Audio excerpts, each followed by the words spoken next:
अब ये दावा किया जा रहा है कि उनकी आंख की बिनाई मजीद खराब हो गई है। ये बड़ा अलार्मिंग है। इससे पहले इमरान खान साहब से जब एक मुलाकात करने का अदालती हुक्म पर मौका मिला बैरिस्टर सलमान सफदर को, तो उन्होंने इमरान खान साहब की बहनों को क्या बताया। इसमें अलीमा खानम जो इमरान खान की बहन है, उन्होंने स्टेटमेंट देते हुए कहा कि सलमान सफदर ने हमें बताया था कि इमरान खान की आंख की हालत मजीद खराब है, और ये भी बताया था कि इमरान खान ने कहा कि तुम मेरे सामने बैठे हो, मैं तुम्हें पहचान नहीं पा रहा, देख नहीं पा रहा। ये इमरान खान साहब की जो दाई आंख है उसकी हालत यहाँ तक पहुँच गई है। फिर इमरान खान की बहनों ने कहा कि हम 2.5 माह से एक ही मुतालबा कर रहे हैं कि इमरान खान का शिफा इंटरनेशनल अस्पताल से चेकअप करवा दें। अगर आपने इमरान खान के साथ कुछ गलत नहीं किया और कुछ छुपाने की कोशिश नहीं कर रहे तो फैमिली और ज़ाती मुआलिजीन की मौजूदगी में चेकअप करवा दें। माहिरीन कहते हैं कि इमरान खान को कुछ दिया जा सकता है जिसकी वजह से क्लॉटिंग हुई है। इमरान खान एक सेहतमंद आदमी है, वर्जिश करने वाला आदमी है। ऐसे आदमी के साथ इस लेवल का खराबी हो जाना, उनकी क्लॉट्स बनना शुरू हो जाना ब्लड में, ये बहुत गैर मुतवक्के बात है। तो माहिरीन ये कहते हैं कि उन्हें कुछ ना कुछ ऐसा दिया जा रहा है। देखिए, आंख का मसला इमरान खान साहब को हुआ, बुशरा बीबी की आंख की सर्जरी हुई। अब सनम जावेद सेम चीज़ के ऊपर, सनम जावेद पे बहुत गुस्सा है, पाकिस्तान की एस्टेब्लिशमेंट को बहुत गुस्सा है, मैं जानता हूँ। और जिस तरह अहकाम दिए गए थे कि हर हाल में सनम जावेद चाहिए, जो मर्जी कर लो उसको पकड़ के लाना है। फिर अली अमीन की हुकूमत थी वहाँ पे खैबर पख्तूनख्वा में, सनम जावेद वहाँ से बाहर निकलती हैं और फिर उसके बाद उनकी मुखबरी होती है और वो वहाँ से उनको अगवा कर लिया जाता है और अगवा करके उनको पहुँचा दिया जाता है लाहौर में। किसी को कानो कान खबर भी नहीं होती। तो ये सनम जावेद के साथ हुआ, तो उस पर भी बहुत गुस्सा है। उसकी भी एक आंख जो है वो रिपोर्ट हो रही है कि वो ठीक नहीं है। यास्मीन राशिद साहिबा ने रिपोर्ट किया, बताया। उन्होंने कहा जी हमने कहा डॉक्टर से चेक करवाएं, उन्होंने कहा डॉक्टर बुध को आएगा। फिर बताया कि डॉक्टर 2 हफ्ते के बाद आएगा। तो 2 हफ्ते के बाद सनम जावेद की आंख चेक करवाएंगे, यानी उनका भी एक ऐसा नुकसान हो रहा है, पता नहीं वो रिकवर होगा या नहीं होगा। बहरहाल ये चीज़ें अब नॉर्मल हो चुकी हैं। उनकी बहनों को भी नहीं मिलने दिया जा रहा। वो बेचारी दोबारा से मंगल का दिन था, मुलाकात के लिए पहुंची, क्योंकि यहाँ पे आसिम मुनीर साहब का ऑर्डर है और एक जिद्द है निज़ाम की कि नहीं मिलने देना, तो नहीं मिलने दिया गया। और पाकिस्तान तहरीक इंसाफ कहाँ खड़ी है, पता नहीं कहाँ खड़ी थी। वहाँ पे तो इमरान खान की बहनें अकेली खड़ी थी, चंद लोग थे उनके साथ। यानी अडियाला के बाहर जो तादाद है लोगों की वो कम होती जा रही है। इमरान खान की कैद तन्हाई, इमरान खान का बेगुनाह जेल में होना, इमरान खान के ऊपर जाली मुकदमात, इमरान खान को कैद तन्हाई में रखना और किसी से ना मिलने देना, फिर उनकी आंख का ख़राब हो जाना, फिर उनको इलाज के लिए छुपा के रात के अंधेरे में बाहर लेकर आना, ये सारी चीज़ों को मौजूदा निज़ाम ने इतना नॉर्मलाइज नहीं किया जितनी सहूलतकारी पाकिस्तान तहरीक इंसाफ ने कर दी है। पाकिस्तान तहरीक इंसाफ इन चीज़ों को इतना नॉर्मल ले रही है, इतना नॉर्मल ले रही है जैसे बहुत रूटीन की बात है, मसला ही कोई नहीं है। यानी नवाज शरीफ का मुझे याद है कि छोटा सा कोई मामला हो जाता था ना, कोई झूठ भी बोल देता था डॉक्टर, तो पाकिस्तान के अंदर मीडिया के ऊपर आग लग जाती थी। हर तरफ रोला पड़ जाता था, हर 10 मिनट के बाद एक प्रेस कॉन्फ्रेंस होती थी, हर तरफ लोग निकल आते थे, रोला डाल देते थे। और पाकिस्तान का सबसे मकबूल लीडर यानी इमरान खान के पास मकबूलियत की वो मिराज है इस वक्त पाकिस्तान में, जिसका नवाज शरीफ सारी जिंदगी कभी सोच भी नहीं सकते थे। यानी नवाज शरीफ का ख्वाब, किसी भी लीडर का ख्वाब होता है कि वो इस लेवल का मकबूल हो जाए। तो इमरान खान साहब इतने मकबूल हो गए, लेकिन आज कोई भी उनकी पॉलिटिकल पार्टी में से उनके लिए उठने को तैयार नहीं है। पीटीआई ने सुहेल अफरीदी से शिकवा शुरू कर दिया है। सुहेल अफरीदी वज़ीर आला खैबर पख्तूनख्वा, पाकिस्तान तहरीक इंसाफ के चेयरमैन इमरान खान साहब जो हैं उन्होंने बनाया था, और ये सोचकर बनाया था कि नौजवान हैं, निकलेंगे, काम करेंगे, जोर लगाएंगे, स्ट्रीट मूवमेंट बनाएंगे, एक मोमेंटम कायम करेंगे, जो अली अमीन गंडापुर उस वक्त नहीं कर पा रहे थे। लोग उनके बहुत खिलाफ हो गए थे, मायूसी बहुत फैल गई थी। तो अब जो है अहमद खान न्यादी, जो इमरान खान साहब के अजीज हैं, रिश्तेदार हैं, उनकी सिक्योरिटी के मामला को देखते थे और इमरान खान के बहुत करीबी भी हैं। इनको कोई लालच वालच नहीं होगा इमरान खान से। इन्होंने कौन सा कोई मिनिस्टर बन जाना है या कोई और काम करने हैं, ये सिर्फ इमरान खान की सिक्योरिटी किया करेंगे। पहले भी वही करते थे, वो रिश्तेदारी के चक्कर में साथ हैं। उन्होंने कहा जी हम 6 महीने से सुहेल अफरीदी से पूछ रहे हैं कि हमें इमरान खान की रिहाई का रोड मैप दे दें, लेकिन उन्होंने इमरान खान को फुटबॉल बना लिया है। सुहेल अफरीदी अचकजई के पास भेज देता है, अचकजई जुनैद अकबर के पास भेज देता है, और वो बैरिस्टर घोर के पास भेज देता है।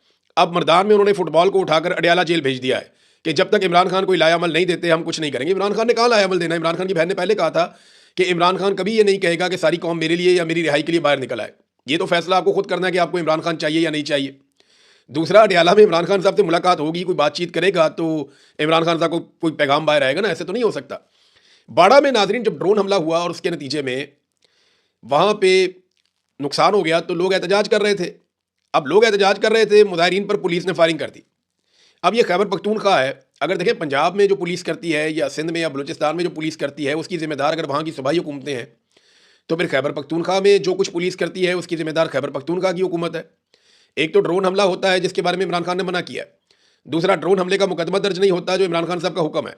तीसरा, जो लोग मुजाहरा करने निकलते हैं उनको पुलिस ही गोलियां चला देती है। तो कहाँ है खैबर पख्तूनख्वा की हुकूमत, और वो क्यों अजीबोगरीब काम कर रही है? यानी खैबर पख्तूनख्वा की हुकूमत ने हाल ही में उन अफसरान को नवाजा है और ज़बरदस्त किस्म के ओहदे उनको दिए हैं जिन अफसरान ने पाकिस्तान तहरीक इंसाफ के ऊपर मिलिट्री एस्टेब्लिशमेंट के साथ मिलकर जुल्म और जबर के पहाड़ तोड़े थे। जिन्होंने मुकदमा दर्ज किए, जिन्होंने इलेक्शन चोरी किए, जिन्होंने छापे मारे, गिरफ्तारियां की, उन अफसरान को हाल ही में बहुत नवाजा जा रहा है पाकिस्तान तहरीक इंसाफ की खैबर पख्तूनख्वा हुकूमत की जानिब से। नंबर एक तो ये बात आप ध्यान में रखें।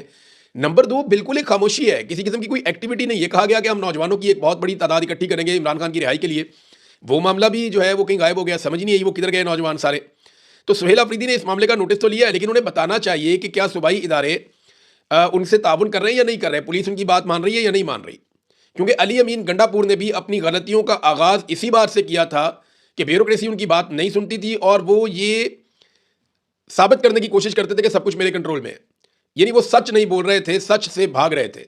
अब सुहेल अफरीदी साहब के साथ अगर ये मामला है और वो नहीं कंट्रोल कर पा रहे हैं ब्यूरोक्रेसी को, पुलिस उनकी बात नहीं सुन रही, तो उन्हें खुलकर बताना चाहिए कि ये कहीं और से कंट्रोल हो रहे हैं। हमारे पास जो सूबाई खुद मुख्तारी है उसके ऊपर हमला किया जा रहा है, ये बात उन्हें बतानी चाहिए। तो पीपल्स पार्टी माजी में बताती रही है, तो इनको बताने में क्या प्रॉब्लम है। नाज़रीन, एस्टेब्लिशमेंट ने इस्लामाबाद में 3 शानदार जजेस से जान छुड़वा ली है बिलाखिर। लेकिन जिन जजेस ने खत लिखा था उन सबको निशाने इबरत तो बनाना था, तो कुछ जजेस चले गए, कुछ जजेस रह गए। एक आधे को किसी को सुप्रीम कोर्ट में भेज दिया, किसी को इधर कर दिया, किसी को उधर कर दिया। तो करते कराते जिन जजेस से प्रॉब्लम था उनमें से 2 के नाम तो चले वापस ले लिए गए। 3 जजेस खत लिखने वाले उन्हें ट्रांसफर कर दिया गया है। मोहसिन अख्तर कियानी को लाहौर भिजवा दिया गया, जस्टिस मोहसिन अख्तर कियानी शानदार जज है। जस्टिस बाबर सत्तार इन्हें पेशावर भिजवा दिया गया।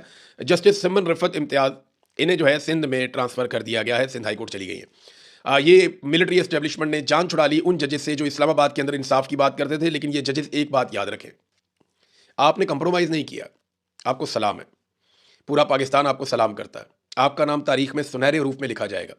जुडिशरी को जब भी हम याद करेंगे आपके नाम को अच्छा समझेंगे, आपके बारे में मुस्बत बात की जाएगी। पता नहीं आप कितना अरसा और इस नौकरी के ऊपर रहेंगे, आप कंटिन्यू कर पाएंगे नहीं कर पाएंगे। हो सकता है कभी आपके दौर में अच्छा वक्त आ जाए, हो सकता है कि ये इसी तरह चलता रहे और अदालत मजीद गिरावट का शिकार होती रहे। लेकिन आपने अपने हिस्से का काम किया क्योंकि आपने कंप्रोमाइज़ नहीं किया। मैं जानता हूं जजेस के सामने कंप्रोमाइज़ करने के लिए बहुत सारी चीज़ें रखी गई, बार बार रखी गई, लेकिन ये वो जजेस हैं जो सितारों की मानंद हैं। ये वो जजेस हैं, नए जजेस को इनसे सीखना चाहिए, इनको फॉलो करना चाहिए कि अगर आप ना झुके तो आपको कोई झुका नहीं सकता। अगर आप कानून और आइन के मुताबिक खड़े हो जाएं तो आपको कोई शिकस्त नहीं दे सकता। ये जजेस हारे नहीं हैं, धकेल दिए गए हैं क्योंकि इन्होंने हार नहीं मानी। तो शानदार जजेस हैं, सलाम है इनकी एफर्ट को, और जो कुछ इस हुकूमत ने किया वो तो इनको करना ही था। नाज़रीन, पीआईए जो है वो पूरी की पूरी बिक गई है। अब वो एक निजी कंपनी है, इसका पाकिस्तान की रियासत से कोई ताल्लुक नहीं है। हमारी रियासत का इसके ऊपर से मुकम्मल कंट्रोल खत्म हो गया है। जो 25% बाकी रह गई थी उसके लिए भी 45 अरब रुपए की बैंक गारंटी जमा करवा दी गई है। यूं औने पौने पाकिस्तान के एक बड़े असासे को बेच दिया गया और फौजी फाउंडेशन इसमें एक बहुत बड़ा शराकतदार है। आरिफ हबीब एक शराकतदार है, एक दो और लोग भी हैं। लेकिन असल में तो आपको पता है ना मामला क्या है, किसने किसको नवाजा और कैसे नवाजा, ये हम सब जानते हैं। तो एक शानदार एयरलाइन जिसके रूट्स की कीमत इससे ज़्यादा होनी चाहिए थी, जिसके तैयारों की कीमत इससे बहुत ज़्यादा है, जिसके स्पेयर पार्ट जो पड़े हुए हैं वो भी उस मालियत से ज़्यादा के हैं जितने पैसों में इसको बेच दिया गया था। तो औने पौने पाकिस्तान की एक शानदार एयरलाइन, पहले उसको तबाह किया गया, बर्बाद किया गया और फिर उसको औने पौने ऐसे बेचा गया कि जो उसकी असल कीमत है उसका भी चंद फीसद भी वसूल नहीं किया गया। तो ये पाकिस्तान के इदारों को इस तरीके से तबाह किया जाता है और बेच दिया जाता है।